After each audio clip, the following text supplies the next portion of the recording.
महाराष्ट्रातून काय प्रतिक्रिया उमटल्यात पाहूयात त्या संदर्भातल्या टॉप 9 बातम्या।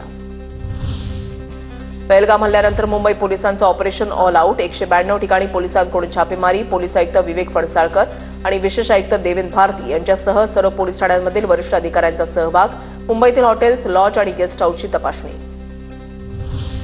पहलगाम हल्ल्यानंतर मुंबई पोलीस अलर्ट मोडवर। छत्रपती शिवाजी महाराज टर्मिनस स्थानकाच्या सुरक्षेची वरिष्ठ अधिकाऱ्यांकडून पाहणी। रेल्वे स्थानकाची सुरक्षा वाढवली। आरपीएफ, जीआरपी, एमएसएफ आणि डॉग स्क्वॉड यांच्या संयुक्त गस्तीला सुरुवात। देशावर हल्ला होतो तेव्हा मतभिन्नता नसते। देशाच्या एकतेच्या बाबतीत कोणतीही तडजोड करता येणार नाही। जेव्हा निवडणूक होईल तेव्हा बघू। पहलगाम हल्ल्याच्या पार्श्वभूमीवर शरद पवारांचं वक्तव्य।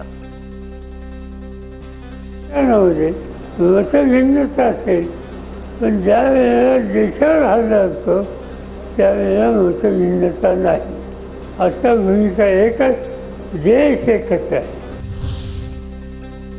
पहलगाम हल्ल्यामधील कुटुंबांना शौर्य पुरस्कार आणि सरकारी नोकरी द्यावी। 1 मे रोजी सर्व पीडित कुटुंबांना शौर्य पुरस्कार द्यावा। खासदार सुप्रिया सुळेंची मागणी।